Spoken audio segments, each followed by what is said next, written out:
আল্লাহ নবী বলেছেন, আমি দুনিয়া থেকে বিদায় হয়ে যাবার পরে ইয়ামান দেশ থেকে একজন মায়ের পাগল আসবে, যে মায়ের পাগলটার নাম হলো উয়াইস ইবনে আমির আল কারনি।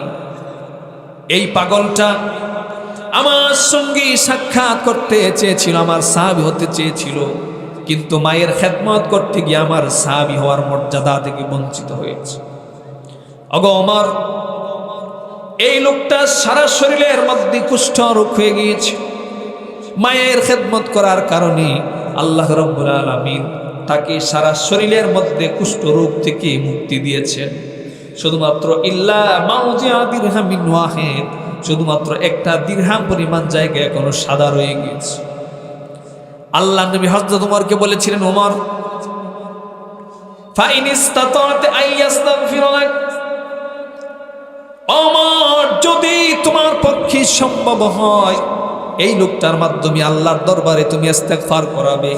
কারণ লাউ আকসামা আলাল্লাহি লা আবাররা, এই লোকটা এমন একজন মানুষ, মায়ের খেদমত করে এমন সম্মান এমন মর্যাদা তিনি লাভ করেছেন, যদি আল্লাহর নামে কসম করে তিনি কিছু বলেন তাহলে সঙ্গে সঙ্গে আল্লাহ রাব্বুল আলামিন তার দোয়াটাকে কবুল করে নেন। জোরে বলুন সুবহানাল্লাহ। ওমরের মতো মানুষ সমস্ত নবীদের পরে সাহাবীদের মধ্যে 2 নম্বরে যার মর্যাদা, যার সম্পর্কে আল্লাহ নবী বললেন, ইন্না শাইতানা কানা ইয়াখাফু উমর ওয়া ইয়াফিরু মিনহু। ওমর তেমন একজন মানুষ যে ওমরকে শয়তান পর্যন্ত ভয় পায়, এবং ওমরকে দেখে শয়তান রাস্তা পরিবর্তন করে রাস্তা থেকে পালিয়ে যায়। যে উমরের এত সম্মান, কোরআনে কারিমে আল্লাহ রাব্বুল আলামিন উমরের চাওয়া অনুযায়ী, উমরের মেজাজ অনুযায়ী কোরআনে কারিমে 22 জায়গায় আয়াত নাযিল করেছেন। আল্লাহ নবী সেই উমরকে বলেন, যদি মায়ের পাগল উয়াইস ইবনে আমির আল কারনির সঙ্গে তোমার সাক্ষাৎ হয়ে যায়, ওই মানুষটার কাছ থেকে তুমি তোমার নিজের জন্য দোয়া চাইবে। জোরে বলুন আল্লাহু আকবার। এত বড় সম্মান, এত মর্যাদা কিভাবে লাভ করলেন? মায়ের খেদমত করে, মায়ের সেবা। মায়ের খেদমত করলে এই পৃথিবীতে যারাই বড় হয়েছে সবাই পিতামাতার খেদমত করেই, পিতামাতার সেবা করেই বড় হয়েছে। পিতামাতার ব্যাপারে কখনোই বিরক্ত হবেন না। পিতামাতা যতই কষ্ট দেখ, যতই বিরক্ত করুক, অসুস্থ মাকে সেবা করতে। আল্লাহ আল্লাহ বল বন্দে, আল্লাহ আল্লাহ বল, আল্লাহ আল্লাহ বল বন্দে, আল্লাহ আল্লাহ বল। जिक्र खुदा तू करता जा,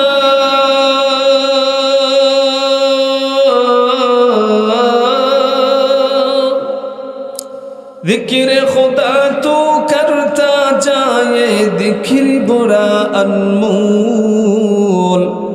अल्लाह अल्लाह बोल बंदे, अल्लाह अल्लाह बोल। ला इलाहा इल्लल्लाह मुहम्मदुर रसूलुल्लाह। আমি গোলাম তোমার, হে পরওয়ার, গোলাম করে রেখো আমারে, করোনা কভু ভিখারি আমার, দুনিয়ার মানুষের দুয়ারে। আমি গোলাম তোমার, হে পরওয়ার, গোলাম করে রেখো আমারে, করোনা কভু ভিখারি আমার, দুনিয়ার মানুষের দুয়ারে। খালিক মালিক তুমি আল্লাহ, তুমি তুমি তো আমাদের পালনেওয়ালা, খালিক মালিক তুমি আল্লাহ, তুমি তো আমাদের পালনেওয়ালা। দাও তৌফিক কাটাতে জীবন, দাও তৌফিক কাটাতে জীবন, তোমার খুশির তরে করোনা কভু ভিখারি আমার, দুনিয়ার মানুষের দুয়ারে। আমরা সবাই বলি আল্লাহুম্মা আমিন।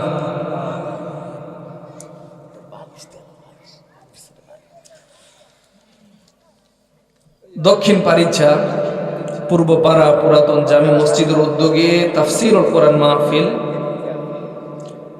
আজকের এই মাহফিলের পরম শ্রদ্ধাভাজন সভাপতি জনাব মোহাম্মদ মনজিল আমুল্লাহ, সভাপতি দক্ষিণ পারিচা পূর্বপাড়া পুরাতন জামে মসজিদ। আজকের এই তাফসীরুল কোরআন মাহফিলে প্রধান অতিথি হিসেবে উপস্থিত থাকবেন জনাব মোহাম্মদ বাজলে হুদা বাবুল, বদলগাছি, মহাদেবপুর 48 নওগাঁ 3 বিএনপি মনোনীত প্রার্থী।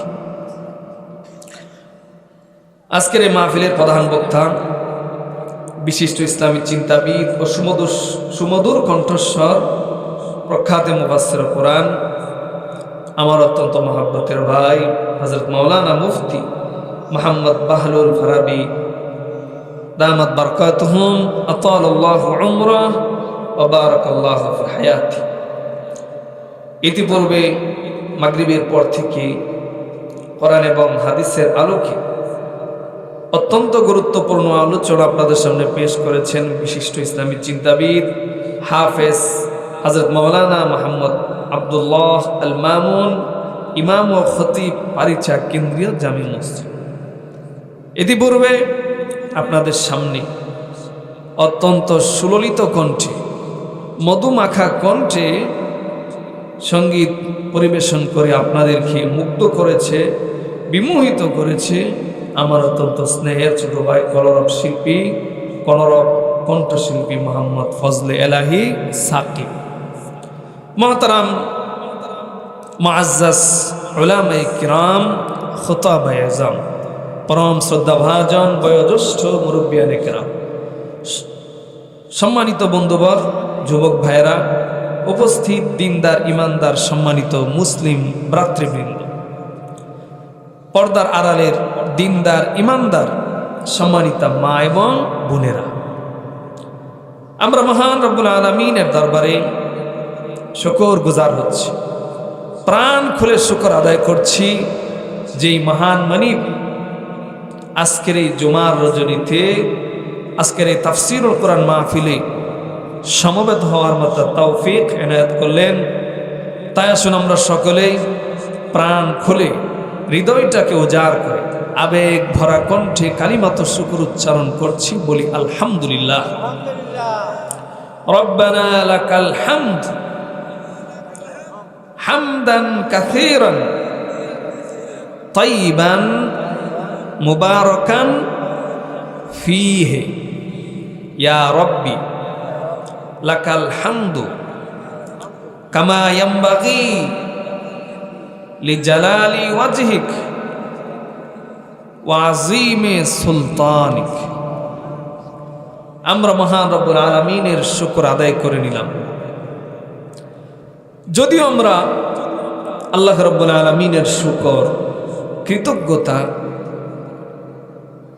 খুব সামান্য আদায় করতে পারবো, তারপরও আল্লাহ রব্বুল আলামিনের শুকর আমাদেরকে আদায় করতেই হবে।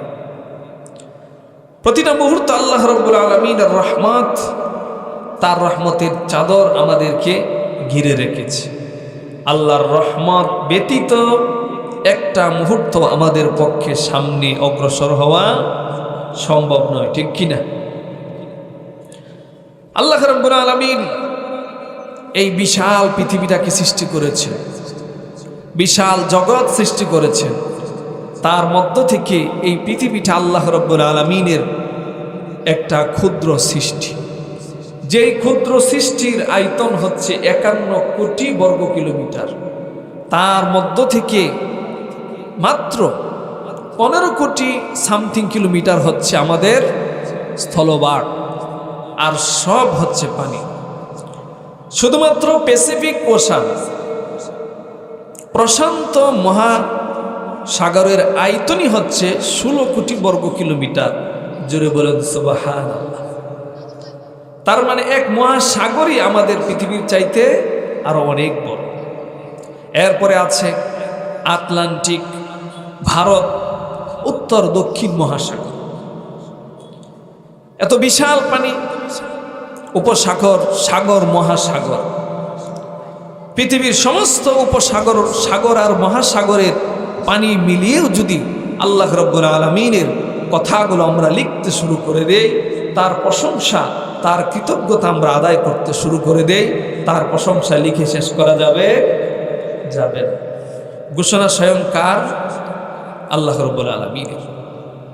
আল্লাহ রাব্বুল আলামিন বলছেন, قُلْ لَوْ كَانَ الْبَحْرُ مِدَادًا لِكَلِمَاتِ رَبِّي لَنَفِدَ الْبَحْرُ قَبْلَ أَن تَنفَدَ كَلِمَاتُ رَبِّي وَلَوْ جِئْنَا بِمِثْلِهِ مَدَدًا। জোরে বলুন আল্লাহু আকবার। আল্লাহ রাব্বুল আলামিন বলছেন, হে নবী, আপনি দুনিয়ার মানুষগুলোকে জানিয়ে দিন, তাদের মধ্যে ঘোষণা করে দিন, লাউ কানাল বাহরু মিদাদান লিকালিমাতি রাব্বি, সারা দুনিয়ার সাগর আর মহাসাগরের পানিগুলো যদি আমার রবের কথাগুলোকে লেখার জন্য কালি হয়ে যায়, আর সমস্ত গাছপালা, তরুলতা, বৃক্ষগুলো যদি গাছ হয়ে যায়, এরপরে আপনার রবের কথাগুলোকে লিখতে শুরু করে দেয়, সমস্ত পানিগুলি শুকিয়ে যাবে। একবার পানি শুকিয়ে যাবে, আবারও পানি নেওয়া হবে, তারপরও আমার রব্বুল আলামিনের কথাগুলো কি তোমরা লিখে শেষ করতে পারবে না? আরো জোরে বলুন সুবহানাল্লাহ। তারপর আমরা আল্লাহর শুকর আদায় করব, কারণ আল্লাহর প্রশংসা আদায় করতে পারি আর না পারি, আল্লাহর প্রশংসা করলে লাভ হচ্ছে আমাদের। কেমন লাভ? আল্লাহ নবী বলেছেন, সুবহানাল্লাহি তামলাউল মিজান, তোমাদের একবার সুবহানাল্লাহ তোমাদের মুখ থেকে উচ্চারিত একবার সুবহানাল্লাহ মিজানের পাল্লাকে ভারী করে দিবে। সুবহানাল্লাহি ওয়ালহামদুলিল্লাহি তামলাউ মা বাইনাস সামাওয়াতি ওয়াল আরদি ওয়া মা বাইনাহুমা, তোমাদের জবান থেকে উচ্চারিত সুবহানাল্লাহ এবং আলহামদুলিল্লাহ আকাশ এবং জমিনের মধ্যবর্তী যতগুলো খালি জায়গা রয়েছে, সমস্ত খালি জায়গাগুলো তোমাদের জন্য নেকির দ্বারা পরিপূর্ণ করে দিবেন। তাহলে লাভ কার? আমাদের লাভ, ঠিক কিনা? উঠতে বসতে আমাদের জবানটাকে আল্লাহর জিকিরের মাধ্যমে জারি রাখার দরকার আছে না নাই? মনে রাখবেন, আল্লাহ রাব্বুল আলামিন আমাদেরকে টাকা দেন আর পয়সা দেন, অথবা টাকা না দেন, পয়সা না দেন, সম্পদ না দেন, ক্ষমতা না দেন, যদি চারটা জিনিস আল্লাহ রাব্বুল আলামিন আমাদেরকে দিয়ে থাকেন, আমাদের আফসোস করার, হতাশ হওয়ার মতো কোনো কারণ নেই। আরবাউন মান উতিয়াহুন্না উতিয়া খায়রুদ দুনিয়া ওয়াল আখিরা। রাসূল করিম সাল্লাল্লাহু আলাইহি সাল্লাম বলেছেন, যেই ব্যক্তিকে চারটা জিনিস দেওয়া হলো, ওই ব্যক্তিকে দুনিয়া এবং আখিরাতের সমস্ত কল্যাণ দেওয়া হলো। জোরে বলুন আল্লাহু আকবার। এখন সেই জিনিসগুলো কি? এক নাম্বার, লিসানুন যাকির, যেই জবান সব সময় আল্লাহর জিকিরের মাধ্যমে তরুতাজা থাকে।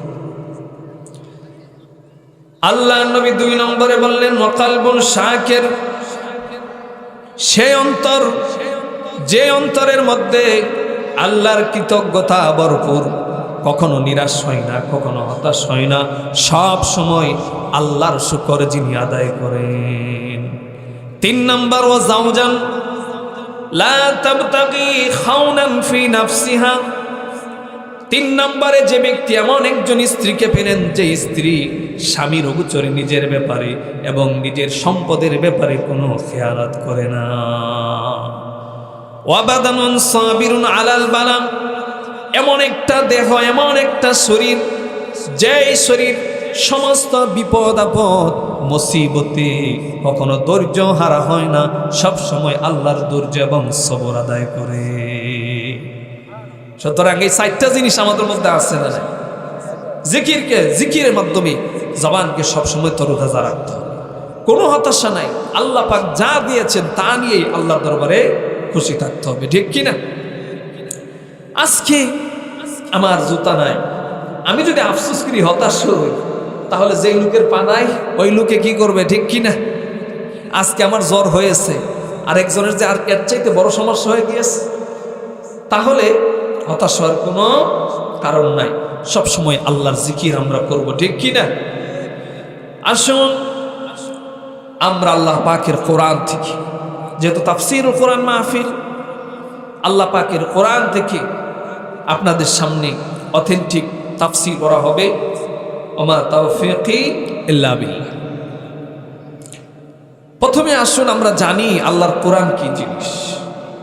আল্লাহ রাব্বুল আলামিন আমাদেরকে মুসলমান বানিয়েছেন, আমাদের জীবন পরিচালনা করার জন্য একটি মহাগ্রন্থ তিনি আমাদেরকে দান করেছেন। যে গ্রন্থটার নাম কি? যে গ্রন্থটার নাম হচ্ছে আল কোরআন।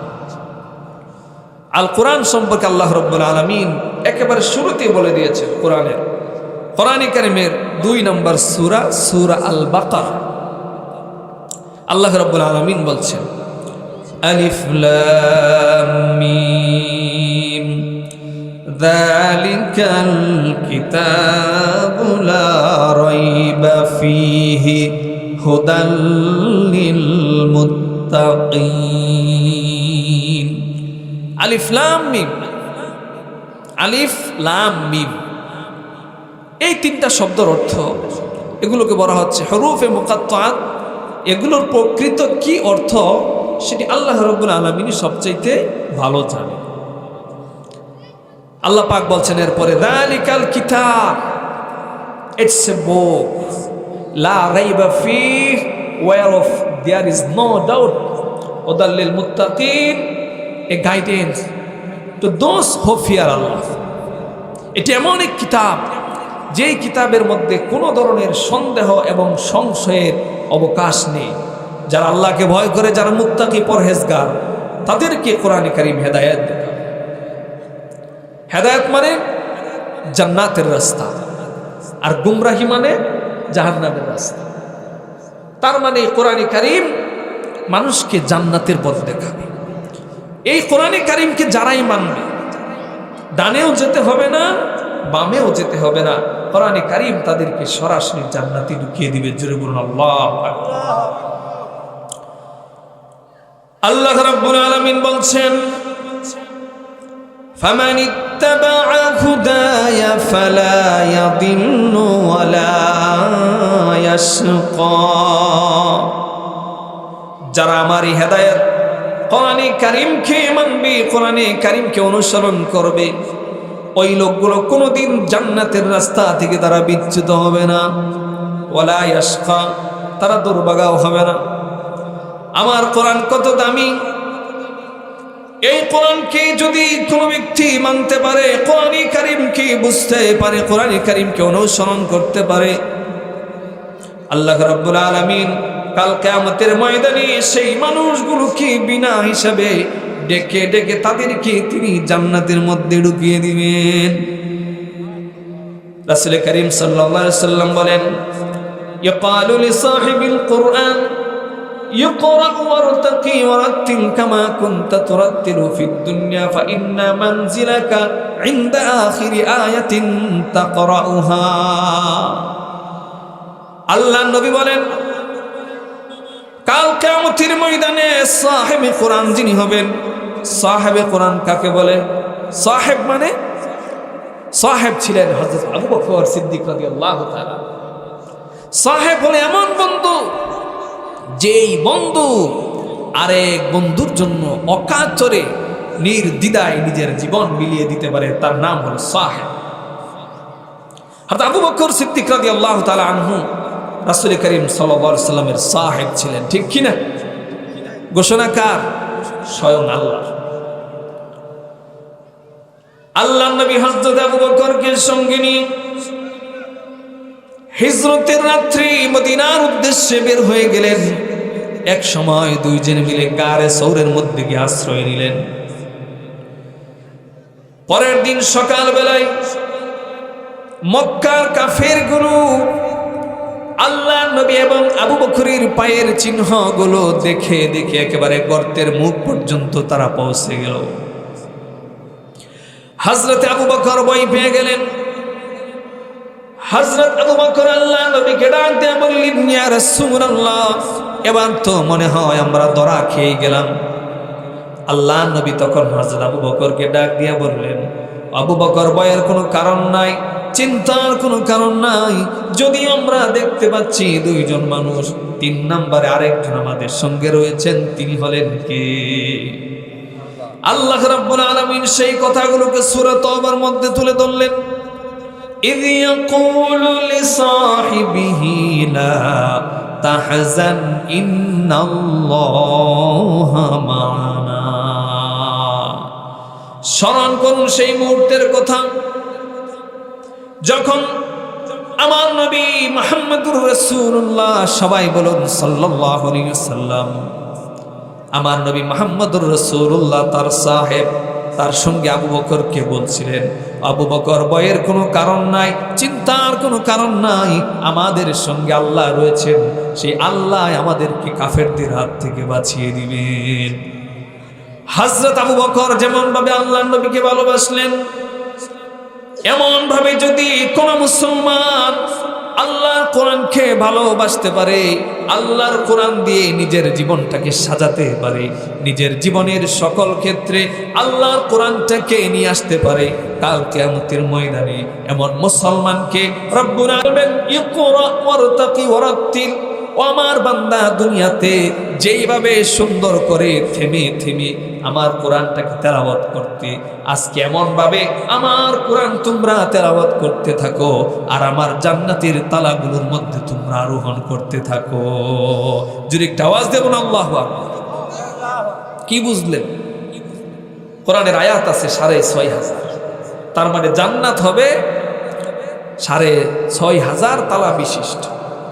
এখন আমাদের তো কোরআন মুখস্থ নাই, আসলে এখানে হাফেজের কোরআন উদ্দেশ্য নয়, উদ্দেশ্য হচ্ছে সেই সমস্ত লোক যারা কোরআনকে ভালোবেসে, কোরআনকে মহাব্বত করে, কোরআন দিয়ে নিজেদের জীবনটাকে সাজিয়েছে। তাহলে সেই কোরআনকে মানার দরকার আছে না নাই? কোরআন পড়তেই হবে। কোরআন এমন এক জিনিস, দুনিয়ার শিক্ষার একটা সময় রয়েছে, কিন্তু কোরআন শিক্ষার কোনো বয়স নাই, বরঞ্চ শেষ বয়সে কোরআন পড়লে ফজিলত, সম্মান, মর্যাদা আরো অনেক বেশি। দলিল দরকার আছে না নাই? কথা যে বললাম, তাহলে দলিল নিন রাসূল করিম সাল্লাল্লাহু আলাইহি ওয়াসাল্লামের হাদিস থেকে। উম্মুল মুমিনিন আয়েশা রাদিয়াল্লাহু তাআলা আনহা, আম্মা জান আয়েশা সিদ্দিকা রাদিয়াল্লাহু তাআলা আনহা থেকে বর্ণিত হাদিস, রাসূল করিম সাল্লাল্লাহু আলাইহি ওয়াসাল্লাম বলেন, আল মাহিরু বিল কুরআনি মা'আস সাফারাতিল কিরামিল বারারা। যেই লোকটা আল্লাহর কোরআনের ব্যাপারে দক্ষতা অর্জন করে ফেলল, কোরআনটা কি বুঝে ফেলল, ওই লোকটার মর্যাদা তো সবচাইতে সম্মানিত ফেরেশতা জিবরাইলের মতো হয়ে যায়। সুবহানাল্লাহ।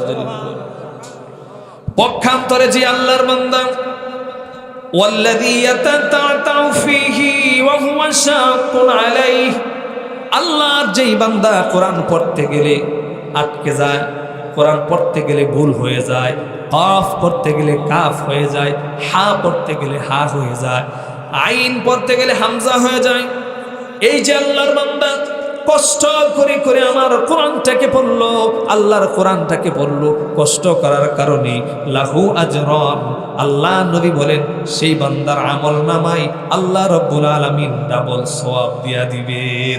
সুবহানাল্লাহ। তাহলে মুরব্বী বাবারা, আফসোসের কোনো কারণ আছে? আপনার মসজিদের ইমাম সাহেব, মুয়াজ্জিন সাহেব, তারা শুধুমাত্র নামাজ পড়ানোর জন্য আর আজান দেওয়ার জন্য বসে নাই। তারা বসে আছেন আপনাদেরকে দিন শেখানোর জন্য, কোরআন শেখানোর জন্য। তারা তো দেওয়ার জন্য প্রস্তুত, কিন্তু নেওয়ার মতো কেউ নেই। আমি আপনাদেরকে গ্যারান্টি দিয়ে বলি, প্রতিদিন যদি একটা হরফ শিখেন, একটা জবর, একটা নুক্তাও শিখেন, আর সে অবস্থায় যদি আপনি দুনিয়া থেকে বিদায় হয়ে যান, আল্লাহর কোরআন আপনাকে সরাসরি জান্নাতে নিয়ে যাবে, তাতে বিন্দু পরিমাণ সন্দেহ। দলিল নিতে হবে হাদিস থেকে, ঠিক কিনা? সাহাবী আবু দারদা রাদিয়াল্লাহু তাআলা আনহু, তিনি একবার সিরিয়ার দামেস্কের জামে মসজিদে একটু কাত হয়ে শোয়া ছিলেন, বিশ্রাম নিচ্ছিলেন। এমন সময় তার কাছে একজন ব্যক্তি আগমন করলেন। তিনি এসে বললেন, জিতু ইলাইকা মিন মাদিনাতির রাসূল সাল্লাল্লাহু আলাইহি ওয়াসাল্লাম বিহাদিসিন তাহফাজ। আমি ১৫০০ কিলোমিটার অতিক্রম করে শুধুমাত্র একটা হাদিস শোনার জন্য আপনার কাছে এসেছি, যেই হাদিসটা আপনি সংরক্ষণ করে রেখেছেন। কত কিলোমিটার? ১৫০০ কিলোমিটার দূর থেকে চলে এসেছে। সাহাবী আবু দারদা রাদিয়াল্লাহু তাআলা অবাক হয়ে গেলেন, শুধুমাত্র একটি হাদিস শোনার জন্য তুমি এত দূর থেকে চলে এসেছো। যে হাদিসের জন্য এসেছো সেটা তো আমি তোমাকে বলবোই, তবে তুমি যে এই যে ইলমে দ্বীন অর্জনের জন্য তোমার এত খোদা, এত আকাঙ্ক্ষা, এই আকাঙ্ক্ষার কারণে তোমার জন্য কি ফজিলত, আল্লাহর পক্ষ থেকে কি পুরস্কার, সেটা শুনো। সাহাবী আবু দারদা বললেন, শুনুন, আল্লাহর নবীর মুখ থেকে আমি বলতে শুনেছি, মান সালাকা তারিকান ইয়ালতামিসু বিহি ইলমান সাখারাল্লাহু লাহু তারিকান ইলাল জান্নাহ। আল্লাহর নবী বলেছেন, আল্লাহর কোন বান্দা যখন ইলমে দ্বীন অর্জনের জন্য রাস্তায় বের হয়ে যায়, যদিও সেটা ওযুর মাসআলা হয়, গোসলের মাসআলা হয়, এমন সামান্য মাসআলা শিখার জন্য যদি কোনো ব্যক্তি রাস্তায় বের হয়ে যায়, আল্লাহ রাব্বুল আলামিন সেই ব্যক্তির জন্য জান্নাতের রাস্তাটাকে সহজ করে দেন।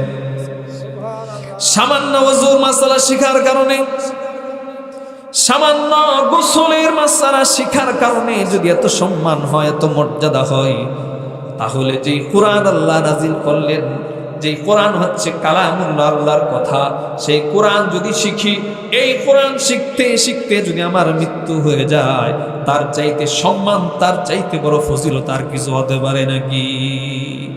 কিছুই হতে পারে না। সর্বশেষ আপনাদেরকে আরেকটা হাদিস শোনাবো, এরপরে আমরা মূল আলোচনায় ঢুকে যাব। এই দুনিয়াতে আমরা যখন কোনো মামলা মুকদ্দমায় আটকে যায়, সেই মামলা থেকে বাঁচার জন্য কি দরকার? আমার পক্ষে একজন সাফাই সাক্ষী দরকার, ঠিক কি না? আপনার পক্ষে যদি কেউ সাফাই সাক্ষী দেয়, আপনি বড় অপরাধে অভিযুক্ত হয়েও সেই মামলা থেকে রেহাই পেয়ে যাবেন, খালাস পেয়ে যাবেন। কাল কিয়ামতের ময়দানে এমন অবস্থা হবে, নবীরা পর্যন্ত যেখানে হাই হাই করতে থাকবেন, নিজেদের ব্যাপারে অস্থির থাকবেন, চিন্তিত হবেন, এমন কঠিন মুহূর্তেও যাদের জীবনে কোরআন রয়েছে, কোরআন তাদের জন্য সাক্ষী হয়ে তাদের সামনে এগিয়ে যাবে। কোরআনে কারীম হচ্ছে আপনার জন্য, আমার জন্য সর্বশ্রেষ্ঠ সুপারিশকারী, সর্বশ্রেষ্ঠ সাক্ষীদাতা। নবী হোক, ওলি হোক, আলেম হোক, ইমাম হোক, ফেরেশতা হোক, তারা আল্লাহর দরবারে সুপারিশ করবেন আল্লাহর অনুমতি ক্রমে। কাল কিয়ামতের ময়দানটা কত বড় ভয়ঙ্কর হবে! আল্লাহ রাব্বুল আলামিন কোরআনে কারীমের মধ্যে একাধিক জায়গায় বলেছেন, মান যাল্লাযী ইয়াশফাউ ইনদাহু ইল্লা বিইযনি। এমন কে আছে আল্লাহর সামনে দাঁড়িয়ে আল্লাহর অনুমতি ব্যতীত আল্লাহর সামনে কারো জন্য সুপারিশ করে? তার মানে কেউ নাই। আল্লাহ রাব্বুল আলামিন অন্য আয়াতের মধ্যে বলেছেন ইয়াউমা ইযিল লা তানফাউশ শাফাআতু ইল্লা মান আযিনা লাহুর রহমান ওয়া রাদিয়া লাহু কাওলা। সেদিন আল্লাহর দরবারে আল্লাহর অনুমতি ব্যতীত কেউ সুপারিশ করতে পারবে না, এমনকি কথা বলার মতো কেউ সাহস পাবে না যদি আল্লাহ রাব্বুল আলামিন কাউকে সুপারিশ করার মতো অনুমতি না দেন, কাউকে কথা বলার মতো অনুমতি না দেন। কিন্তু আল্লাহর কোরআন এত দামি, এত শক্তিশালী। আল কুরআনু শাফিউন মুশাফফাউন ওয়া মাহিলুন মুসাদ্দাকুন।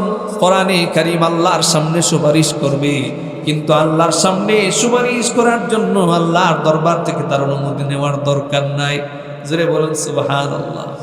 ওয়া মাহিলুন মুসাদ্দাকুন, এমন ওকিল হয়ে যাবে, এমন একজন আইনজীবী হয়ে যাবে কোরআনে কারীম তার বন্ধুর জন্য। কোরআনে কারীমকে যারা মানবে তাদের জন্য আল্লাহর সামনে তর্ক করতে থাকবে, তর্ক করতে করতে আল্লাহর সামনে কোরআনটা এক সময় বিজয়ী হয়ে যাবে।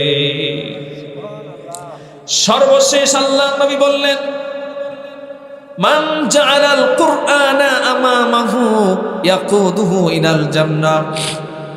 কোরআনে কারীমকে যেই লোকটা নিজের সামনে রাখবে, সামনে কে থাকে? আপনার নেতা, ঠিক কিনা? তার মানে হলো কোরআনে কারীমকে যেই লোকটা নিজের জীবনে নিজের নেতা বানিয়ে নিবে, ইয়াকুদুহু ইলাল জান্নাহ, কোরআনে কারীম ওই লোকটাকে নেতৃত্ব দিয়ে আল্লাহর জান্নাতুল ফিরদাউস পর্যন্ত পৌঁছিয়ে দিবে। ওমান জাআলা খালফা যাহরিহি সাকাহু ইলান নার, আর যেই লোকটা কোরআনে কারীমকে নিজের পেছনে রাখবে, তার মানে হলো কোরআনে কারীমকে মর্যাদা দিবে না, নিজের জীবনে কোরআনকে বাস্তবায়ন করবে না। কোরআনে কারীম এমন ব্যক্তিকে কাল কিয়ামতের ময়দানে হাকিয়ে হাকিয়ে দাকিয়ে দাকিয়ে জাহান্নামে পৌঁছিয়ে দিবে। জোরে বলুন নাউযুবিল্লাহি মিন যালিক। তার মানে কি বুঝলেন?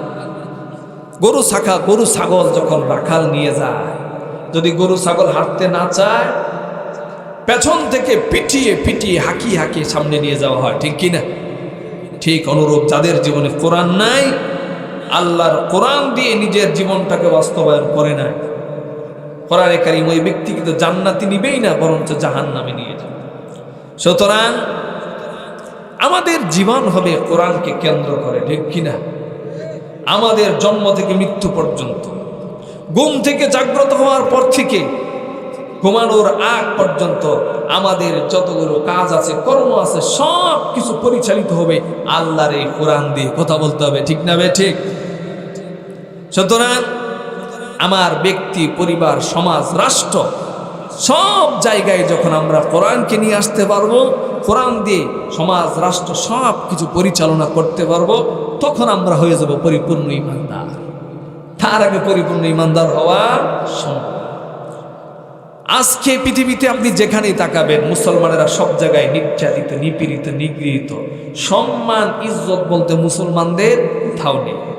অথচ আল্লাহর ঘোষণা কেমন ছিল? আল্লাহ রাব্বুল আলামিন বললেন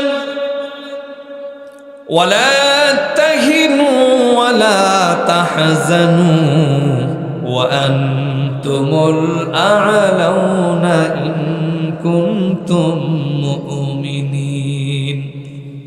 তোমাদের কোনো ভয় নাই, তোমাদের কোনো চিন্তাও নাই, যদি তোমরা আমার কোরআন মেনে পরিপূর্ণ ঈমানদার হয়ে যেতে পারো, আমি আল্লাহ তোমাদেরকে বিজয়ী করব। সারা পৃথিবীর নেতৃত্ব, সারা পৃথিবীর কর্তৃত্ব আমি রব্বুল আলামিন তোমাদেরকে দিয়ে দিব, কিন্তু শর্ত হলো আমার কোরআন দিয়ে তোমাদের জীবনটাকে বাস্তবায়ন করতে হবে। সুতরাং কোরআন বুঝতে হবে আমাদেরকে, ঠিক কিনা? কোরআন শেখার কোনো বয়স নাই। আপনি যতটুকু পারেন অতটুকুই বোঝার চেষ্টা করেন।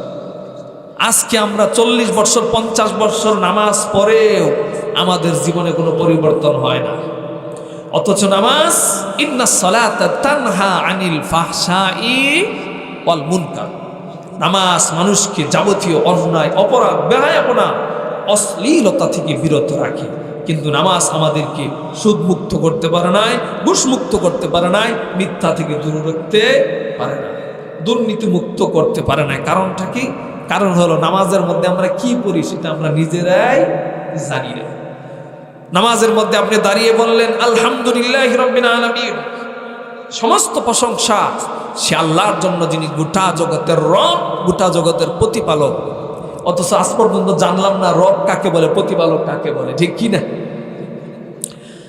আপনি নামাজের মধ্যে দাঁড়িয়ে বললেন আলহামদুলিল্লাহি রাব্বিল আলামিন। সবাই বলুন আলহামদুলিল্লাহি রাব্বিল আলামিন আর রহমানির রহিম মালিকি ইয়াউমিদ্দিন। আপনি নামাজের মধ্যে স্বীকার করলেন সমস্ত প্রশংসা সে আল্লাহর জন্য যিনি গোটা জগতের রব। তাহলে রব কাকে বলে আমি আপনি জানি না। রব হলেন সেই মালিক, রব হলেন সেই স্রষ্টা যিনি বান্দার সমস্ত চাহিদাগুলোকে আল্লাহর কাছে চাওয়ার আগেই বান্দার সমস্ত চাহিদাগুলোকে যিনি পূরণ করে দেন, তিনি হলেন রব। আজকে রব্বুল আলামিন আমাকে 40 বছর ধরে, 50 বছর ধরে, কারো বয়স 60 হয়ে গিয়েছে, 60 বছর ধরে তিনি আমাদেরকে সুস্থ রাখছেন। জীবনে কোনোদিন আল্লাহর কাছে আমরা সুস্থতা চেয়েছিলাম কিনা? চাই নাই। অথচ আপনি যদি সামান্য মাথা ব্যথা নিয়ে, সামান্য গলা ব্যথা নিয়ে, সামান্য কাঁধ ব্যথা নিয়ে ডাক্তারের কাছে যান, 10 মিনিট 15 মিনিট সময় দেওয়ার কারণে হাজার হাজার টাকার বিল ডাক্তার আপনাকে ধরিয়ে দেয়। কথা বলেন ঠিক না বেঠি? অথচ রব্বুল আলামিন আপনাকে আমাকে 50 বছর ধরে, 60 বছর ধরে সুস্থ রাখলেন। একটা মুহূর্তের জন্য 1 টাকার বিল তিনি আমাদের কাছে পাঠালেন না। ভারতের মুম্বাইয়ের এক ঘটনা, 70 বছরের এক আল্লাহর বান্দা হার্টের প্রচন্ড ব্যথা নিয়ে ডাক্তারের কাছে গেলেন। ডাক্তার পরীক্ষা নিরীক্ষা করে বললেন আপনাকে অপারেশন করতে হবে। দীর্ঘ 3টা ঘন্টা সময় নিয়ে অপারেশন করলেন। দীর্ঘ 3 ঘন্টা অপারেশন করার পর হাসপাতাল থেকে যখন তাকে রিলিজ দেওয়া হবে, রিলিজ দেওয়ার আগে 8 লক্ষ টাকার বিশাল একটা বিল তাকে ধরিয়ে দেওয়া হলো। আল্লাহর বান্দা বিলটা দেখার সঙ্গে সঙ্গে তিনি কাঁদতে লাগলেন, চোখ থেকে টপ টপ করে পানি ঝরতে লাগলো। ডাক্তার বললেন ব্যাপার কি, আপনি কেন কাঁদেন? বিল কি অনেক বেশি নাকি? আল্লাহর বান্দা বললেন বিল বেশি হয়ে গিয়েছে এই জন্য আমি কাঁদি না, আমি তো এই জন্যই কাঁদি। আপনি মাত্র 3টা ঘন্টা আমার অপারেশন করলেন, 8 লক্ষ টাকার বিল আমাকে ধরিয়ে দিলেন, কিন্তু মালিক আমার 70 বছর ধরে আমার হাতটাকে সুস্থ রেখেছেন। একটা মুহূর্তের জন্য 1 টাকার বিল তিনি আমাকে পাঠালেন না। জুড়ে একটা আওয়াজ দিয়ে বলুন আল্লাহ। এর নাম তো কোরআন। কোরআন যদি পড়তাম, কোরআন যদি বুঝতাম, জীবন তো পরিবর্তন হয়ে যেত। কোরআন পড়ি না, কোরআন বুঝি না বলেই তো আজকে সমাজের মধ্যে এত অন্যায়, এত অপরাধ। কোথায় যাবেন? কেউ কারো কাছে নিরাপদ না, ঠিক কিনা? এমন এক দেশ, টাকার জন্য, সামান্য কিছু পয়সার জন্য মানুষকে হত্যা করে ফেলে। আপনারা দেখেছেন হয়তোবা ফেসবুক, সোশ্যাল মিডিয়া, ইউটিউবে, বরিশালে বাড়ির এক কাজের মহিলা, যে মহিলাটা কাজ করে, তার মানে সে এখানে কাজ করে, তার বেতন আসছে, তার খাবার জুটছে, এরপরও কিছু টাকা পয়সা লোভে সেই বাড়ির গৃহকর্মী এবং তার কন্যাকে জবাই করে হত্যা করে ফেলে। নাউজুবিল্লাহ বলতে পারলেন না। আমাদের জীবনে অবস্থা কেন? কারণ হচ্ছে আমাদের জীবনে আজকে কোরআন নাই। সুতরাং কোরআনকে আমাদের জীবনে বাস্তবায়ন করতে হবে, কোরআন দিয়ে জীবনটাকে সাজাতে হবে। তাই আসুন আমরা সেই কোরআন থেকে আলোচনা করব। আমি আপনাদের সামনে আলোচনা করেছি, তেলাওয়াত করেছি আয়াত সূরা আল ইসরা, যেটির অপর নাম হচ্ছে সূরা বনী ইসরাইল। সূরা বনী ইসরাইলের 23 নম্বর আয়াত আমি আপনাদের সামনে তেলাওয়াত করেছি। এখানে আল্লাহ রাব্বুল আলামিন আমাদের জন্য কয়েকটি দফা ঘোষণা করেছে। আল্লাহ রাব্বুল আলামিন 1 নম্বরে বললেন ওয়াকাদা রাব্বুকা আল্লা তা'বুদু ইল্লা ইয়্যা। 1 নম্বরে আল্লাহ পাক বলছেন, হে নবী আপনার প্রভুর পক্ষ থেকে, আপনার রবের পক্ষ থেকে চূড়ান্তভাবে ফয়সালা হয়ে গিয়েছে, ঘোষণা হয়ে গিয়েছে, আল্লাহ তা'বুদু ইল্লা ইয়্যা, তোমাদের সমস্ত ইবাদত, গোলামি, দাসত্ব একমাত্র তার জন্যই নিবেদিত থাকবে। তার মানে জীবনের সকল ক্ষেত্রে ইবাদত, আনুগত্য, গোলামি, দাসত্ব একজনেরই। তিনি কে? তিনি হলেন রব্বুল আলামিন। এখন ইবাদত কাকে বলে? সংক্ষিপ্ত আকারে আপনাদের সামনে বলি, কাদাউল হায়াতি বিহাসবি আওয়ামিরিল্লাহি ওয়া নাওয়াহি, আল্লাহর নির্দেশ এবং নিষেধকে সামনে রেখে নিজের পরিচালনা করার নামই হচ্ছে ইবাদত। তার মানে জীবনের সকল ক্ষেত্রে আল্লাহর অনুগত্যের নাম হচ্ছে ইবাদত। একজন ইমানদারকে তার জীবনের সকল ক্ষেত্রে 100 শতভাগ আল্লাহর আনুগত্য করতে, অনুসরণ করতে হবে। Total obedience without any reservation or without any exception। 90 ক্ষেত্রে আল্লাহকে মানলেন আর 10 ক্ষেত্রে আল্লাহকে মানবেন না, এমনটা যেন না হয়। ইবাদত করতে হবে আল্লাহর, আর শিরিক থেকে বাঁচতে।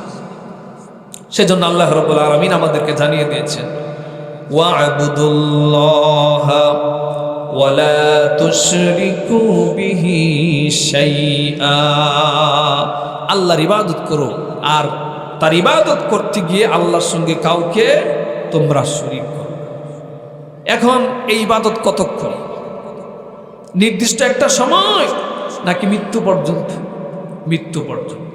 ওয়া'বুদ রাব্বাকা হাত্তা ইয়াতিয়াকাল ইয়াকিন, হে নবী আপনি আপনার রবের ইবাদত করুন, গোলামি করুন, দাসত্ব করুন, হাত্তা ইয়াতিয়াকাল ইয়াকিন আয়াল মাউত, মৃত্যু আসা পর্যন্ত।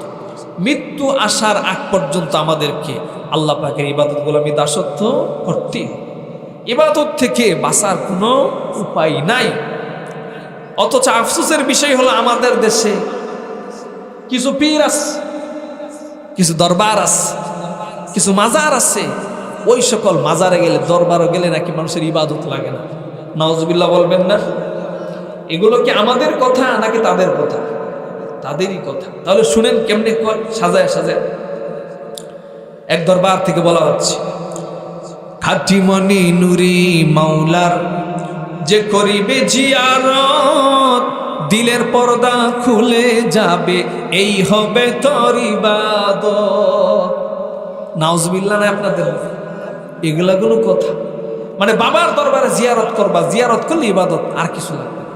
এরপরে আরো কি বলে শুনে, খাঁটি মনে নুরে মাওলার যে করেছে জিয়ারত, দিলের পর্দা খুলে যাবে, এই হবে তোর ইবাদত। অন্ধকারে ডাকবি কারে, অন্ধকারে, অন্ধকারে ডাকবি কারে, না হলে তোর দিল খোলা, নূরে মাওলা বসাইছে প্রেমের মেলা। দেখে যারে মাঝ বান্দারে, দেখে যারে, দেখে যারে মাঝ বান্দারে, হইতাছে নূরের মেলা, নূরে মাওলা বসাইছে প্রেমের মেলা।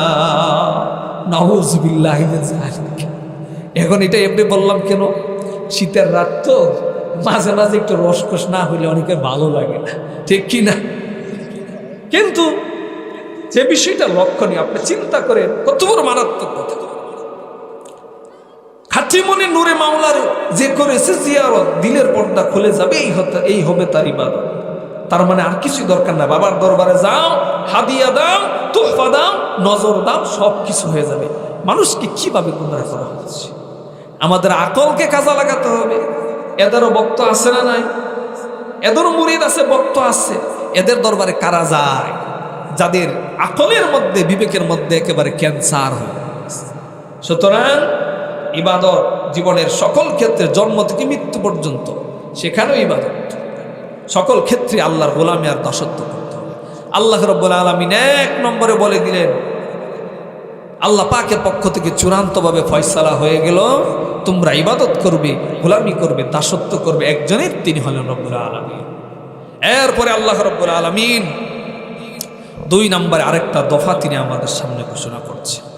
নিজের ইবাদতের কথা ঘোষণা করে নিজের আনুগত্যের কথা ঘোষণা করে আল্লাহ রাব্বুল আলামিন যেই বিষয়টাকে গুরুত্ব দিলেন সেটা হলো আল্লাহ পাক বলছেন ওয়াবিল ওয়ালিদাইনি ইহসানা।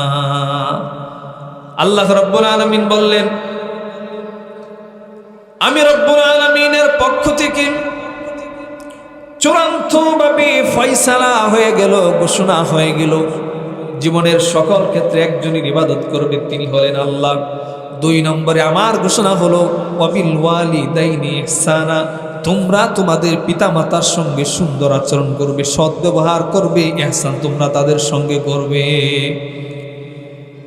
পিতামাতার সঙ্গে কেমন ভাবে ইহসান করবে, সুন্দর আচরণ করবে, আল্লাহ পাক বিস্তারিত বলে দিলেন ইম্মা ইয়াবলুগান্না ইনদাকাল কিবারা আহাদুহুমা আও কিলাহুমা ফালা তাকুল লাহুমা উফফিন ওয়ালা তানহারহুমা ওয়া কুল লাহুমা কাওলান কারীমা। ইম্মা ইয়াবলুগান্না ইনদাকাল কিবারা আহাদুহুমা, আল্লাহ রাব্বুল আলামিন বলছেন যদি তোমার জীবদ্দশায় তোমাদের পিতা মাতার একজন অথবা 2 জনই বার্ধক্য উপনীত হয়ে যায়, তারা দুর্বল হয়ে যায়, তারা অসুস্থ হয়ে যায়, তাদেরকে তোমার খেদমত করতে হয়, তাদেরকে তোমার সেবা করতে হয়, আর এই সেবা করতে গিয়ে তোমার কষ্ট হয়, এই কষ্টের কারণে ত্যক্ত বিরক্ত হয়ে মুখ দিয়ে জবান দিয়ে উফ শব্দটা পর্যন্ত তোমরা তাদের সামনে উচ্চারণ করতে পারবে না। ওয়ালা তানহারহুমা, পিতা মাতাকে কখনো দমক দিতে পারবে না। ওয়া কুল লাহুমা কাওলান কারীমা, আইলাইনা, তাদের সঙ্গে অত্যন্ত সুন্দরভাবে নরম ভাষায় তাদের সঙ্গে তোমরা কথা বলবে। তার মানে হলো আল্লাহর ইবাদত, আল্লাহর গোলামি আর দাসত্বের পরে পিতামাতার খেদমত, পিতামাতার সেবা, পিতামাতার সঙ্গে সুন্দর আচরণ সবচাইতে গুরুত্বপূর্ণ আমল। সাহাবী আব্দুল্লাহ ইবনে মাসউদ বলেন সাআলতু রাসূলুল্লাহ সাল্লাল্লাহু আলাইহি ওয়াসাল্লাম আইয়ুল আমালি আহাব্বু ইলাল্লাহ, আল্লাহ নবীকে প্রশ্ন করলাম ইয়া রাসূলুল্লাহ, আল্লাহর কাছে সবচাইতে বেশি পছন্দনীয় আমল কোনটা? আল্লাহ নবী জবাব দিলেন আস-সালাতু ফি ওয়াক্তিহা, আল্লাহর কাছে সবচাইতে পছন্দনীয় আমল হচ্ছে যথাসময়ে নামাজ আদায় করা। এবার আবার প্রশ্ন করলাম সুম্মা আইয়ুন, এরপরে আল্লাহর কাছে সবচাইতে পছন্দনীয় আমল কোনটা? আল্লাহ নবী জবাব দিলেন বিররুল ওয়ালিদাইন, পিতা মাতার সঙ্গে সুন্দর আচরণ করা, সৎ ব্যবহার করা, তাদের খেদমত করা, তাদের সেবা করা আল্লাহর গোলামির পর সবচাইতে পছন্দনীয় আমল হলো আল্লাহর কাছে। জোরে বলুন সুবহানাল্লাহ। পিতা মাতার খেদমত আমাদেরকে করতেই হবে। আজকে আপনি বড় এমপি সাহেব, আজকে আপনি চেয়ারম্যান হয়ে গিয়েছেন, মসজিদের ইমাম হয়ে গিয়েছেন, দেশের চিফ অ্যাডভাইজার হয়ে গিয়েছেন, প্রেসিডেন্ট হয়ে গিয়েছেন, সমস্ত অবদানকার। এই পৃথিবীতে আমার আপনার ওজুদ, আমার আপনার অস্তিত্ব, তার পিছনে সবচাইতে বড় অবদান হলো আমার আপনার পিতামাতার। জোরে বলেন ঠিক কিনা? পিতামাতার এত অবদান আল্লাহ রাব্বুল আলামিন সেই জন্য বলেন ওয়াসাইনাল ইনসানা বিওয়ালিদাইহি ইহসানা, ও দুনিয়ার মানুষ, আমি তোমাদেরকে তোমার পিতামাতার সঙ্গে সুন্দর আচরণ করার জন্য নির্দেশ দিয়ে দিচ্ছি। জোরে বলুন সুবহানাল্লাহ। মায়ের খেদমত কেন করবা? পিতামাতার খেদমত কেন করবা? হামালাতহু উম্মুহু কুরহা ওয়া ওয়াদাআতহু কুরহা, তোমার মা তোমাকে কষ্টের পর কষ্ট করে তিনি তার গর্ভে ধারণ করেছেন। এই মা তোমার জন্য কি পরিমাণ কষ্ট করলেন, কি পরিমাণ কুরবানি করলেন, কি পরিমাণ ত্যাগ স্বীকার করলেন। সামান্য একটু ব্যথা হলে, একটু ফোড়া হলে আমরা ব্যথা সহ্য করতে পারি না, অথচ একজন মানুষের পেট থেকে জীবন্ত একটা মানুষ সৃষ্টি হয়ে যাচ্ছে, তাহলে সেই মাকে, সন্তানকে পেটে ধারণ করতে গিয়ে তাকে কি পরিমাণ কষ্ট করতে হয়েছে। একটা দীর্ঘ 10টা মাস এই মা তার সন্তানকে গর্ভে ধারণ করলেন। কি পরিমাণ কষ্ট তিনি করলেন। সারাদিন পরিশ্রম করার পর ক্ষুধার্ত পেট নিয়ে মা একটু খেতে বসেছেন। এমন সময় পেটের ভিতর থেকে সন্তান মায়ের বুকের মধ্যে, পেটের মধ্যে লাথি মেরেছে। সঙ্গে সঙ্গে মায়ের বমি শুরু হয়ে গিয়েছে। মা আর মুখের মধ্যে এক টুকরা খাবার তুলতে পারে না। রাতের বেলায় সারাদিন পরিশ্রম করার পর একটু ঘুমাতে গেলেন।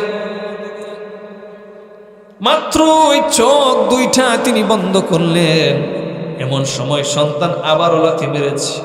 মায়ের চোখ দিয়ে পানি বের হয়ে গিয়েছে, মা আর ঘুমাতে পারেন। এই যে মা দীর্ঘ 10টা দিন তিনি কষ্ট করলেন। এই কষ্টের কারণে আল্লাহ রাব্বুল আলামিন মায়ের আমলনামায় প্রতিদিন দীর্ঘ 10টি মাস দিনের বেলায় প্রতিদিন রোজা এবং রাতের বেলায় তাহাজ্জুদ পড়ার সওয়াব মায়ের আমলনামায় লিখে দিবেন। জোরে বলুন আল্লাহু আকবার। মা এত কষ্ট করে গর্ভধারণ করলেন।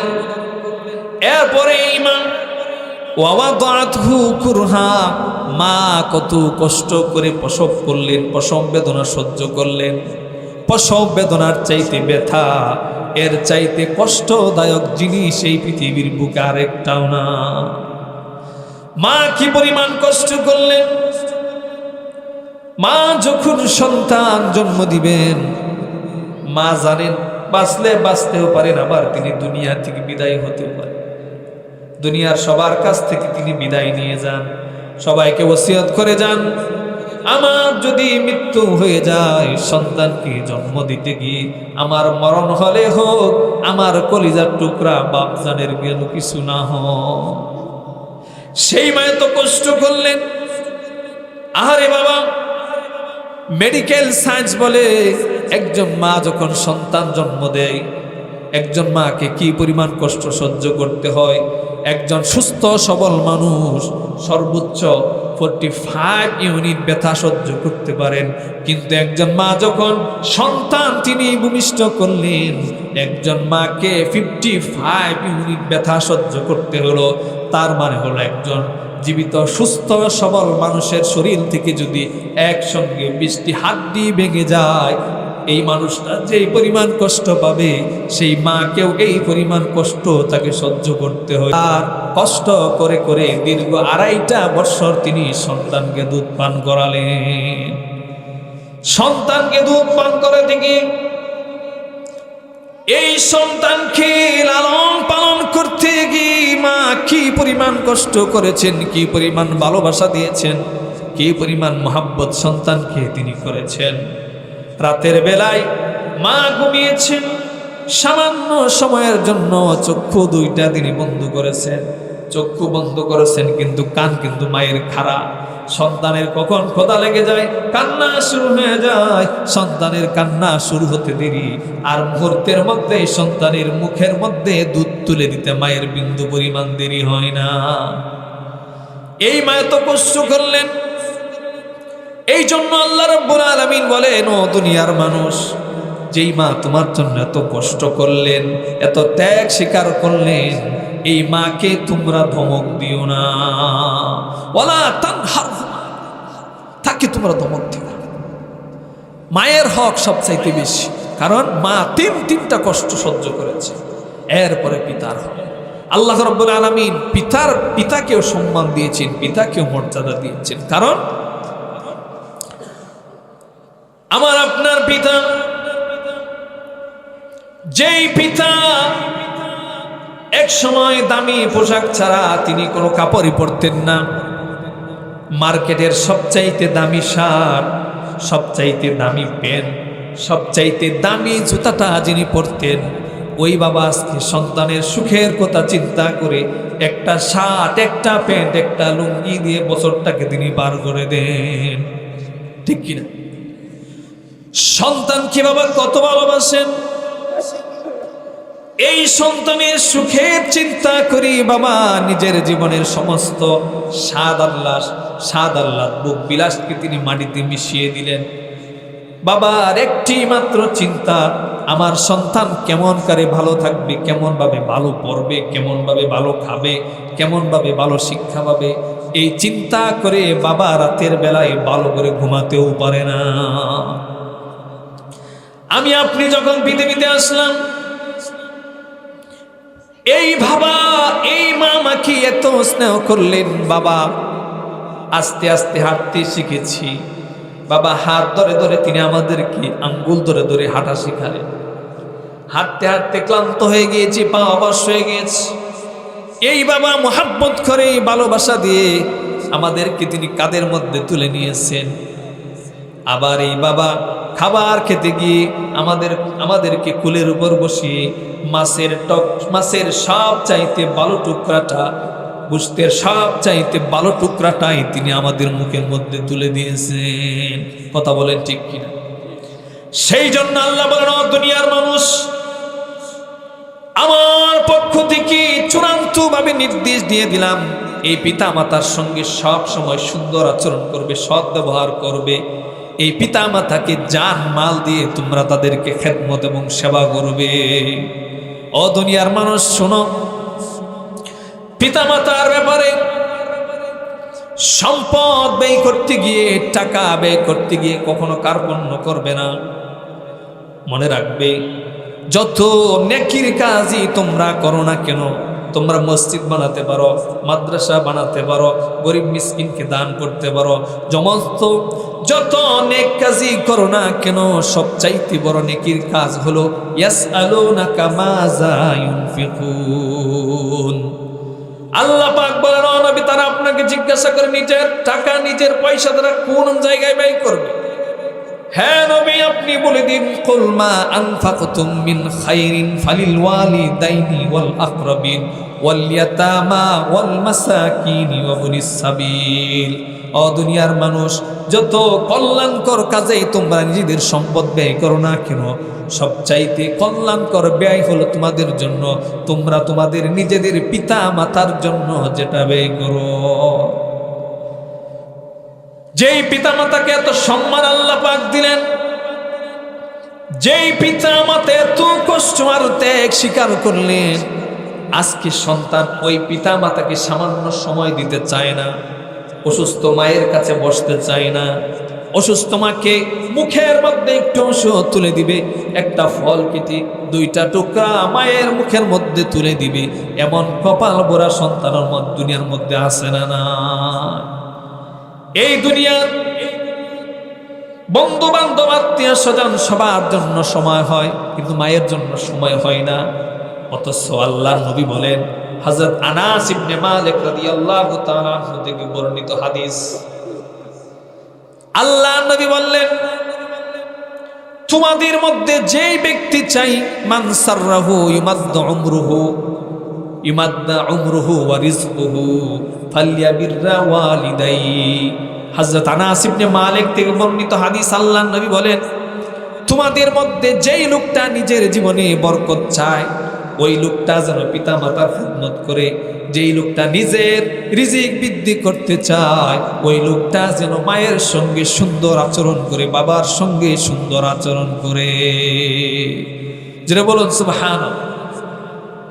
আজকে কপাল পরা সন্তান বাবার জন্য মায়ের জন্য সম্পদ ব্যয় করতে চায় না, টাকা ব্যয় করতে চায় না, অসুস্থ মায়ের জন্য ওষুধ কিনতে চায় না।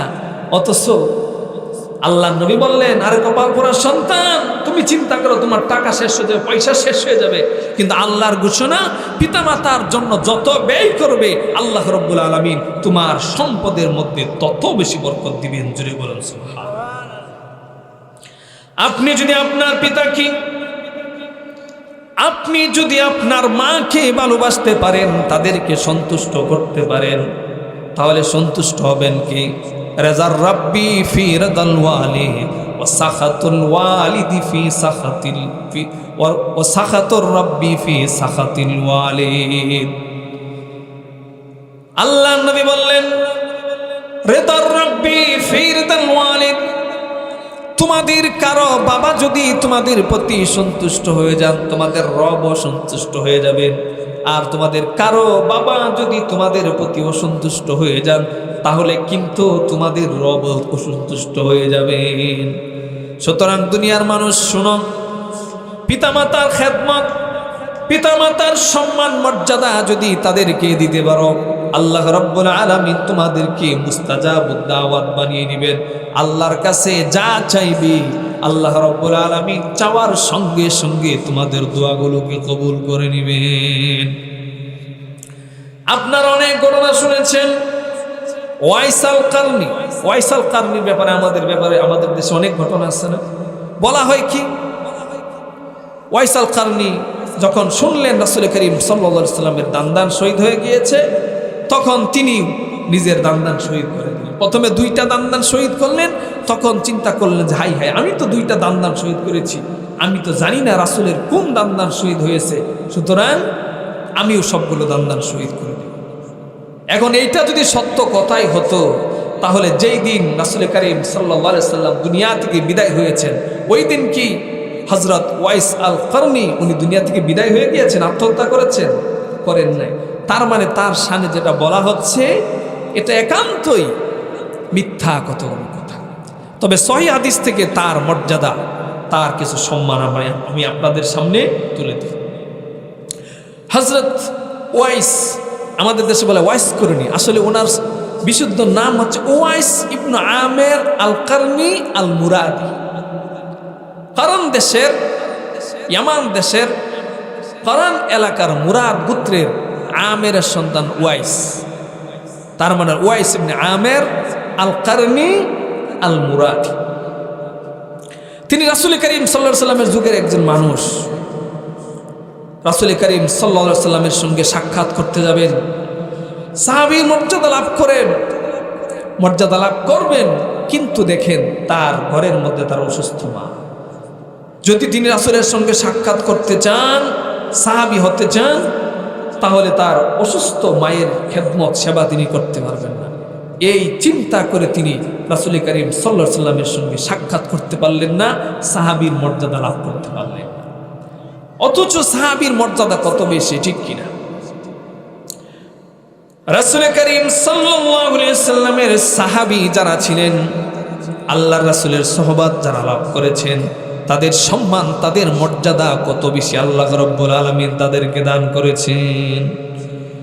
সাহাবায়ে কেরাম সম্পর্কে রাব্বুল আলামিন বলেছেন, রাদিয়াল্লাহু আনহুম ওয়া রাদু আন। আল্লাহ রাব্বুল আলামিন সাহাবীদের প্রতি সন্তুষ্ট হয়ে গিয়েছেন, আর সাহাবায়ে কেরাম আল্লাহর প্রতি তারা সন্তুষ্ট হয়ে গিয়েছেন। তার মানে সাহাবায়ে কেরাম দুনিয়াতে থাকতে আল্লাহর মাগফিরাতের সুসংবাদ তারা পেয়ে গিয়েছেন। সাহাবী হওয়ার এত বড় সম্মান, এত বড় মর্যাদা, কিন্তু ওয়াইস ইবনে আমের আল কারনি তিনি চিন্তা করলেন মায়ের খেদমত কে করবে, মায়ের সেবা কে করবে। এই জন্য মায়ের খেদমত করতে গিয়ে সাহাবীর মর্যাদা হওয়া থেকে তিনি বঞ্চিত হয়ে গেলেন। খলিফাতুল মুসলিমিন উমর যখনই ইয়ামান দেশ থেকে কোনো কাফেলা আসতো, তাদেরকে গিয়ে বলতেন, হাল ফিকুম ওয়াইস ইবনে আমের আল কারনি, তোমাদের মধ্যে কি ওয়াইস ইবনে আমের আল কারনি লোকটা উপস্থিত আছে কিনা? এক সময় খুঁজতে খুঁজতে হযরত উমরের সঙ্গে ওয়াইস ইবনে আমের আল কারনি দেখা হয়ে গেল। হযরত উমর রাদিয়াল্লাহু তাআলা আনহু তাকে জিজ্ঞাসা করলেন, তুমি কি ওয়াইস ইবনে আমের আল কারনি নাকি? তিনি বললেন হ্যাঁ। হযরত উমর বলেন, আমি আল্লাহ নবীর মুখ থেকে শুনেছি, আল্লাহ নবী বলেছেন আমি দুনিয়া থেকে বিদায় হয়ে যাবার পরে ইয়ামান দেশ থেকে একজন মায়ের পাগল আসবে, যে মায়ের পাগলটার নাম হলো ওয়াইস ইবনে আমের আল কারনি। এই পাগলটা আমার সঙ্গে সাক্ষাৎ করতে চেয়েছিল, আমার সাহাবী হতে চেয়েছিল, কিন্তু মায়ের খেদমত করতে গিয়ে আমার সাহাবী হওয়ার মর্যাদা থেকে বঞ্চিত হয়েছে। ওগো ওমর, এই লোকটা সারা শরীরের মধ্যে কুষ্ঠ রোগ হয়ে গিয়েছে, মায়ের খেদমত করার কারণে আল্লাহ রাব্বুল আলামিন তাকে সারা শরীরের মধ্যে কুষ্ঠ রোগ থেকে মুক্তি দিয়েছেন। শুধুমাত্র ইল্লা মাউজিআ দিরহামিন ওয়াহিদ, শুধুমাত্র একটা দিরহাম পরিমাণ জায়গা এখনো সাদা রয়ে গিয়েছে। আল্লাহ নবী হযরত উমরকে বলেছিলেন, উমর ফাইন ইসতাতাত আইয়াস্তাগফির লাক, ওমর যদি তোমার পক্ষে সম্ভব হয় এই লোকটার মাধ্যমে আল্লাহর দরবারে তুমি ইস্তেগফার করাবে। কারণ লাউ আকসামা আলাল্লাহি লা আবাররা, এই লোকটা এমন একজন মানুষ মায়ের খেদমত করে এমন সম্মান এমন মর্যাদা তিনি লাভ করেছেন, যদি আল্লাহর নামে কসম করে তিনি কিছু বলেন তাহলে সঙ্গে সঙ্গে আল্লাহ রাব্বুল আলামিন তার দোয়াটাকে কবুল করে নেন। জোরে বলুন সুবহানাল্লাহ। ওমরের মতো মানুষ সমস্ত নবীদের পরে সাহাবীদের মধ্যে 2 নম্বরে যার মর্যাদা, যার সম্পর্কে আল্লাহ নবী বললেন ইন্না শাইতানা কানা ইয়াখাফু উমর ওয়া ইয়াফিরু মিনহু। ওমর তেমন একজন মানুষ যে ওমরকে শয়তান পর্যন্ত ভয় পায় এবং ওমরকে দেখে শয়তান রাস্তা পরিবর্তন করে রাস্তা থেকে পালিয়ে যায়। যে ওমরের এত সম্মান, কোরআনে কারিমে আল্লাহ রাব্বুল আলামিন ওমরের চাওয়া অনুযায়ী, ওমরের মেজাজ অনুযায়ী কোরআনে কারিমে 22 জায়গায় আয়াত নাযিল করেছেন। আল্লাহ নবী সেই ওমরকে বলেন, যদি মায়ের পাগল ওয়াইস ইবনে আমের আল কারনির সঙ্গে তোমার সাক্ষাৎ হয়ে যায়, ওই মানুষটার কাছ থেকে তুমি তোমার নিজের জন্য দোয়া চাইবে। জোরে বলুন আল্লাহু আকবার। এত বড় সম্মান, এত মর্যাদা কিভাবে লাভ করলেন? মায়ের খেদমত করে, মায়ের সেবা। মায়ের খেদমত করলে এই পৃথিবীতে যারাই বড় হয়েছে সবাই পিতামাতার খেদমত করেই, পিতামাতার সেবা করেই বড় হয়েছে। পিতামাতার ব্যাপারে কখনোই বিরক্ত হবেন না। পিতামাতা যতই কষ্ট দেখ, যতই বিরক্ত করুক, অসুস্থ মাকে সেবা করতে গিয়ে যতই পরিশ্রম করতে হোক, কখনো তাদের প্রতি বিরক্ত হবেন না। বিনিময়ে এর যাজা বদলা কে দিবেন? আল্লাহ। মায়ের দোয়া কত দামি। এই পৃথিবীতে 3টা শ্রেণী এমন রয়েছে যারা আল্লাহর দরবারে দোয়া করতে দেরি হয়, কিন্তু সেই দোয়া কবুল হতে বিন্দু পরিমাণ দেরি হয় না। 1 নাম্বার, সালাসু দাওয়াতিন মুস্তাজাবাত। এই পৃথিবীতে 3 শ্রেণীর মানুষের দোয়া কবুল হয়। 1 নাম্বার, দাওয়াতুল ওয়ালিদ লিল ওয়ালাদ, সন্তানের জন্য পিতামাতার দোয়া। পিতামাতার দোয়া কত বড় দামি। এই দুনিয়াতে যত বড় পীর সাহেব হোক, যত বড় আলেম হোক, যত বড় ইমাম হোক, তিনি যদি আপনার জন্য দোয়া করেন, সেই দোয়া কবুল হতেও পারে, আবার নাও হতে পারে। কিন্তু পিতা মাতা যদি সন্তানের জন্য দোয়া করেন, সেই দোয়া এবং আল্লাহর মাঝখানে কোনো ব্যারিয়ার থাকে না, প্রতিবন্ধক থাকে না, সঙ্গে সঙ্গে সেই দোয়া আল্লাহর দরবারে কবুল হয়ে যায়। হযরত মূসা আলাইহিস সালাতু ওয়াস সালাম আল্লাহর সঙ্গে বেশি বেশি কথা বলতেন, এই জন্য তার নাম হলো কালিমুল্লাহ। আল্লাহ পাক বলেন, ওয়াকাল্লামাল্লাহু মূসা তাকলিমা, আমার পয়গম্বর মূসা আমার সঙ্গে অনেক বেশি কথা বলতো। হযরত মূসা আলাইহিস সালাতু ওয়াস সালাম রব্বুল আলামিনকে প্রশ্ন করলেন, রব্বুল আলামিন মাইয়াকুনু জালিসি ফিল জান্নাহ, ও রব্বুল আলামিন জান্নাতের মধ্যে আমার সঙ্গী কে হবে? রব্বুল আলামিন জানিয়ে দিলেন, কাসসারুন ইয়াবিউল লাহমা ফিস সাউক, জান্নাতের মধ্যে তোমার সঙ্গী হবে একজন কসাই, যেই কসাইটা বাজারের মধ্যে গোশত কেটে কেটে বিক্রি করে। হযরত মূসা আলাইহিস সালাতু ওয়াস সালাম দেখতে চাইলেন, রব্বুল আলামিন কে ডাক দিয়া বললেন, রব্বুল আলামিন ওই কসাইয়ের দেখা আমি কোথায় পাবো? আল্লাহ পাক জানিয়ে দিলেন, অমুক বাজারে অমুকের অমুক গলিতে চলে যাও, সেখানে গিয়ে দেখবে একজন কসাই গোশত বিক্রি করে, ওই কসাইটাই জান্নাতের মধ্যে তোমার সঙ্গী হবে। হযরত মূসা আলাইহিস সালাতু ওয়াস সালাম বাজারে চলে গেলেন, গিয়ে দেখতে পেলেন মোড়ের মধ্যে একজন কসাই কেটে কেটে গোশত বিক্রি করে, শুধু গোশতই বিক্রি করে, আর কোনো ধরনের বিশেষ আমল তিনি করেন না। এভাবে দেখতে দেখতে সন্ধ্যা হয়ে গেল। সন্ধ্যা হয়ে যাবার পর বড় একটা গোশতের টুকরা কেটে ব্যাগের মধ্যে নিয়ে দোকান বন্ধ করে বাড়ির দিকে রওনা হয়ে যান। হযরত মূসা আলাইহিস সালাতু ওয়াস সালাম তিনিও কসাইয়ের পিছন পিছন বের হয়ে যান। চিন্তা করলেন, সারাদিন তো দেখলাম কোনো বিশেষ আমল নাই, স্পেশাল কোনো আমল নাই, এবার যদি বাড়িতে গিয়ে দেখতে পাই বিশেষ কোনো আমল করে কিনা। পথ চলতে চলতে এক সময় দুইজনে বাড়িতে চলে গেলেন। আল্লাহর বান্দা বাড়িতে ঢুকলেন। আল্লাহর বান্দা বাড়িতে ঢুকে ভিতর থেকে দরজা লাগিয়ে দিলেন। হযরত মূসা আলাইহিস সালাতু ওয়াস সালাম দরজার মধ্যে করাঘাত করলেন। ভিতর থেকে আওয়াজ এলো, কে? আল্লাহর পয়গম্বর মূসা জবাব দিলেন, আমি একজন মুসাফির, দূর দেশ থেকে এসেছি, ঘর নাই বাড়ি নাই, আজকের রাতটা শুধুমাত্র আপনার সঙ্গে থাকতে চাই। আল্লাহর বান্দা কসাই বললেন, ঠিক আছে আসুন। সকাল হওয়ার সঙ্গে সঙ্গে আমার বাড়ি থেকে আপনাকে বের হয়ে যেতে হবে। হযরত মূসা আলাইহিস সালাতু ওয়াস সালাম রাজি হয়ে গেলেন। হযরত মূসা আলাইহিস সালাতু ওয়াস সালাম একটা ঘরের মধ্যে বসলেন। হযরতে মূসা লক্ষ্য করলেন আল্লাহর বান্দার একটা ঘরের মধ্যে চলে গেলেন, ঘরের দরজা খুললেন, ঘরের ভিতর গিয়ে একটা মাসা থেকে একজন বৃদ্ধা মহিলাকে বের করলেন। বের করে সেই আল্লাহর বান্দিকে তিনি গোসল করালেন। গোসল করিয়ে অত্যন্ত নরম কাপড় দিয়ে তাকে শরীরটা মুছে দিলেন।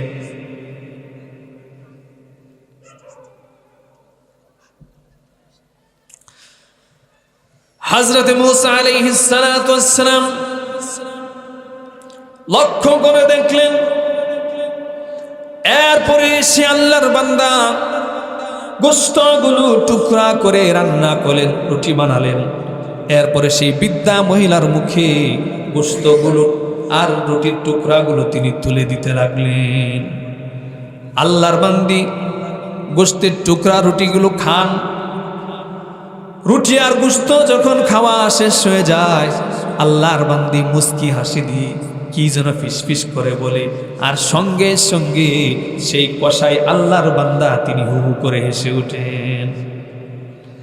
এক সময় খাবার শেষ হয়ে গেল। হযরত মূসা আলাইহিস সালাতু ওয়াস সালামের জন্য গোশত আর রুটি তিনি নিয়ে এলেন। হযরত মূসা আলাইহিস সালাতু ওয়াস সালাম বললেন, আপনার মেহমানদারি কবুল করতে পারি একটি মাত্র শর্তে। শর্তটা হলো আমাকে জানাতে হবে ওই মহিলাকে। তিনি বললেন, ঠিক আছে বলবো। আল্লাহর বান্দা কসাই এবার জবাব দিলেন, তিনি হলেন আমার জনম দুঃখিনী মা। এই পৃথিবীতে আমার মা ছাড়া আর কেউ নাই। হযরত মূসা আলাইহিস সালাতু ওয়াস সালাম বলেন, ঠিক আছে বুঝলাম, তাহলে এবার বলেন, ওই যে দেখলাম গোশত আর রুটির টুকরাগুলো মুখে দেবার পর তিনি ফিসফিস করে কি বলেন, আপনি হু করে হেসে ওঠেন কেন?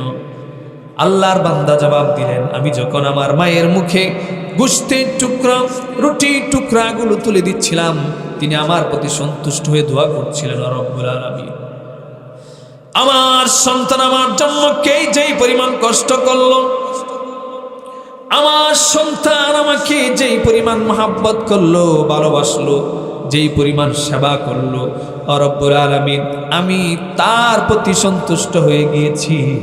রব্বুল আলামিন তুমিও সন্তুষ্ট হয়ে যাও, আর জান্নাতের মধ্যে তোমার পয়গম্বর মুসার জালিস, মুসার সঙ্গী আমার সন্তানকে তুমি বানিয়ে দাও।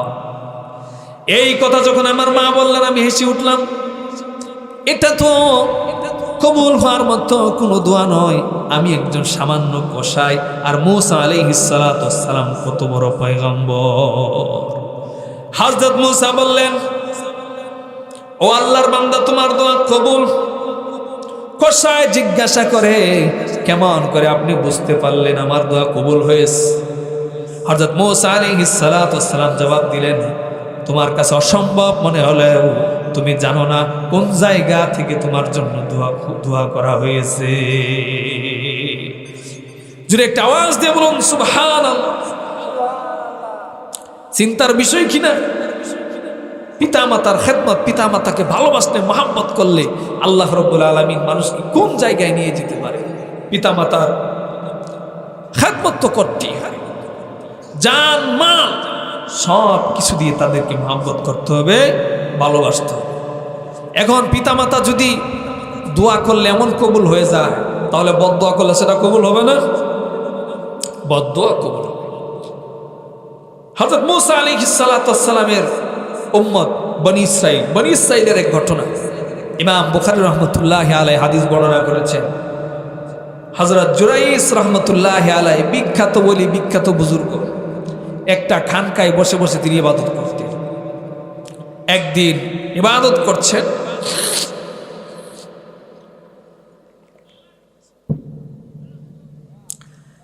করছেন, নামাজ আদায় করছেন, নফল নামাজ। এমন সময় তার মা এসেছেন, মা এসে ডাক দিলেন। জুরাইস চিন্তা করলেন, মা ডাক দিয়েছেন, নফল নামাজ পড়তেছি, এই তো নামাজ শেষ হয়ে মার সঙ্গে দেখা করি, তখনই মায়ের ডাকে সাড়া দেয়। এই চিন্তা করতে করতে বিদ্যা মানুষ মা, স্বাভাবিকভাবে মানুষ যখন বয়স কম থাকে অথবা বয়স বেশি হয়ে যায় তাদের রাগ বেড়ে যায়, ঠিক কিনা? মা একটু রাগান্বিত হলেন আর সঙ্গে সঙ্গে একটা বদদুয়া করলেন, আমি মা ডাক দিচ্ছি, আমার মায়ের ডাকের গুরুত্ব নাই, ঠিক আছে, আল্লাহর জন্য কোনো ব্যভিচারী মহিলার মুখ না দেখিয়ে তোমাকে দুনিয়া থেকে বিদায় না করে। জোরে বলুন নাউযুবিল্লাহি মিন যালিক। সঙ্গে সঙ্গে বদদুয়া কবুল হয়ে গেছে। কিছুদিন পর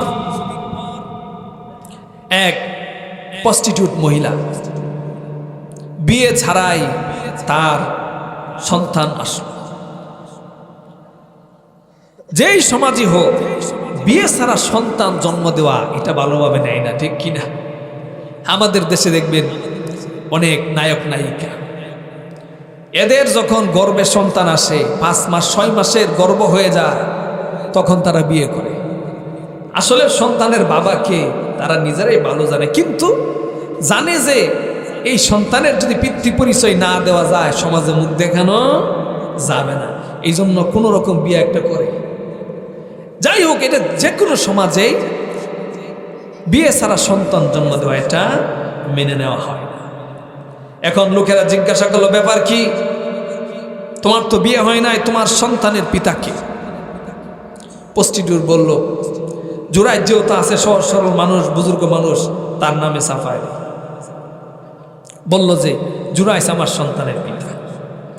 লোকেরা তো ক্ষিপ্ত হয়ে গেল, ক্ষিপ্ত হয়ে গিয়ে তার সেই খানকা ভেঙে মুহূর্তের মধ্যেই ভেঙে টুকরো টুকরো করে ফেললো, তাকে আঘাত করতে লাগলো, পিটাতে লাগলো।